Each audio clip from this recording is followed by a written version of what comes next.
सभी को नमस्कार। 10th हिस्ट्री की क्लास में आपका स्वागत है। आज हम लेसन 9 स्वतंत्र भारत के 50 वर्ष के आखिरी भाग का वीडियो बना रहे हैं। इसी के साथ अपना ये लेसन ख़त्म हो जाएगा। आज के भाग में हम जानेंगे कि आपातकाल क्यों लगा भारत में, आपातकाल लगाने के क्या कारण थे। उसके बाद जो हम जानेंगे वो है शाहबानो के केस के बारे में। शाहबानो देखिए एक मुस्लिम महिला थी। वो अपने पति से गुजारा भत्ता पाने के लिए अदालत की शरण में गई थी। उसके बारे में जानेंगे। जो आर्थिक नियोजन है उसके बारे में जानेंगे। भारत की विदेश नीति और विदेश नीति के क्या सिद्धांत हैं उन सब के बारे में जानेंगे। तो चलिए शुरू करते हैं हम अपना आज का टॉपिक। भारत में आपातकाल। आपातकाल श्रीमती इंदिरा गांधी ने लगाया था। कब लगाया था देखिए, 25 जून 1975 से लेकर 21 मार्च 1977 तक 21 महीने की अवधि के लिए भारत में आपातकाल लगा। जिस समय आपातकाल लगा उस समय भारत के राष्ट्रपति फखरुद्दीन अली अहमद जी थे। उन्होंने श्रीमती इंदिरा गांधी के कहने पर भारतीय संविधान का अनुच्छेद 352 का इस्तेमाल कर आपातकाल की घोषणा की थी। ये जो आपातकाल था बहुत ही विवादास्पद और अलोकतांत्रिक था।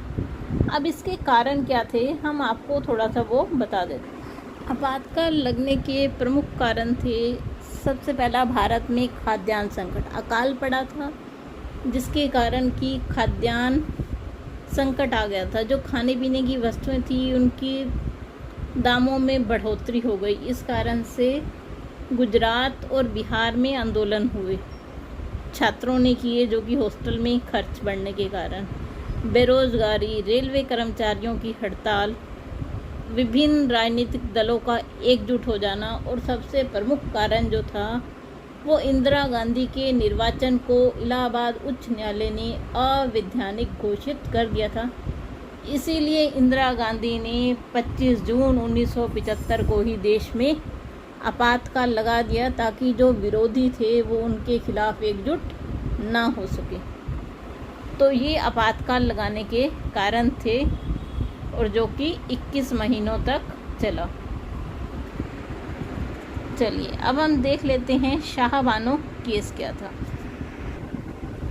शाहबानो एक मुस्लिम महिला थी। देखिए मुस्लिमों में जो पुरुष हैं वो 2 या 3 विवाह करना उन्हें अलाउड होता है।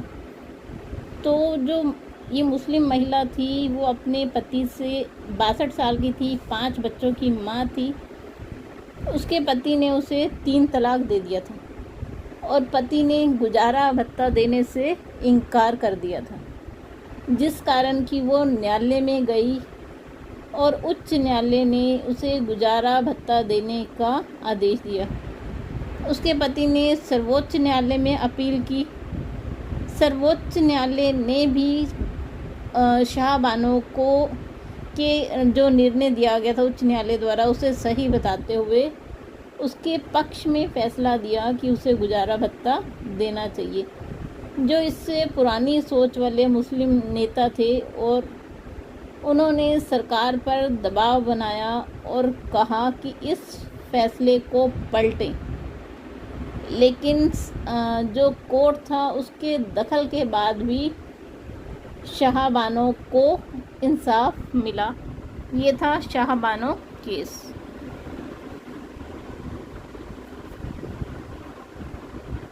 अब हम जान लेते हैं आर्थिक नियोजन। देखिए किसी भी देश को चलाने के लिए कहाँ से धन आएगा, कहाँ खर्च होगा, वो सब एक महत्वपूर्ण कार्य है। तो उसके लिए जो योजना बनाई जाती है कि कहाँ से धन आएगा आपके देश में, आप उस धन को कहाँ कहाँ खर्चोगे, इस कार्य को हम आर्थिक नियोजन कहते हैं।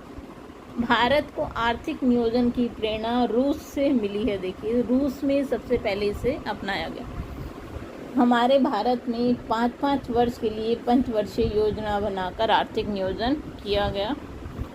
आर्थिक नियोजन एक ऐसी योजना है जिसके अंतर्गत आर्थिक क्षेत्र में राज्य हस्तक्षेप और राज्य की साझेदारी होती है। इसमें ये निर्णय लिए जाते हैं कि कहाँ से धन आएगा, आप कहाँ पर उसको खर्च करेंगे। इसका उद्देश्य जो है वो समाज कल्याण है।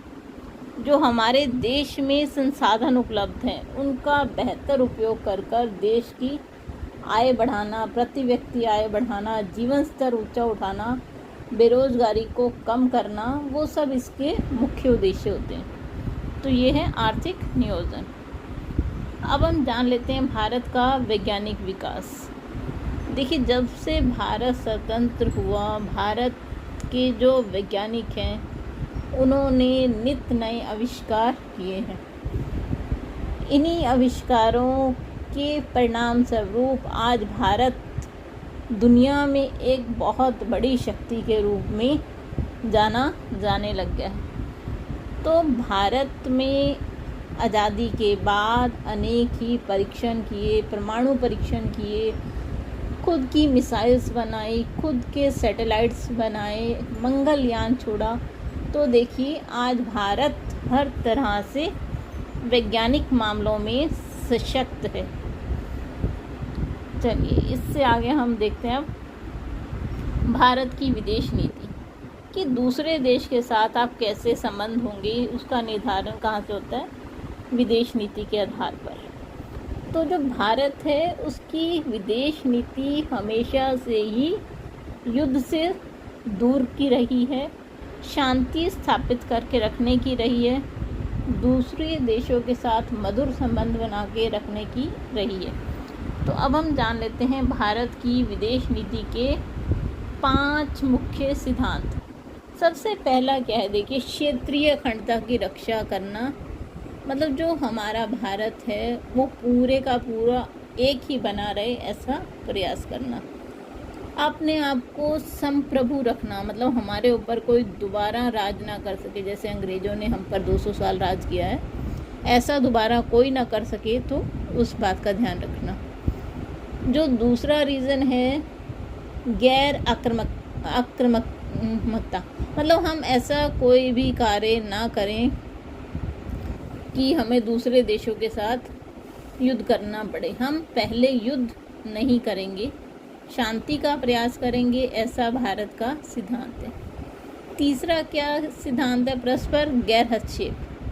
आपके पड़ोसी देश में आंतरिक क्या चल रहा है, आप उसमें हस्तक्षेप नहीं करेंगे। हाँ, जब उस पर कोई मुसीबत आए, वो आपसे सहायता मांगे तो मदद ज़रूर करेंगे, लेकिन अपने आप उसके घरेलू मामलों में हस्तक्षेप नहीं करेंगे। तीसरा है समानता और पारस्परिक लाभ। हम सभी देशों को समान मानेंगे और सभी का भला हो ऐसे कार्य करेंगे। 5वां है शांतिपूर्ण सह अस्तित्व। ऐसा कोई भी काम नहीं करेंगे जिससे कि देश या विश्व में अशांति फैले। तो ये भारत की विदेश नीति के 5 मुख्य सिद्धांत हैं। इसी के साथ अपना ये लेसन ख़त्म हुआ। आप सभी का साथ जुड़ने के लिए बहुत बहुत धन्यवाद।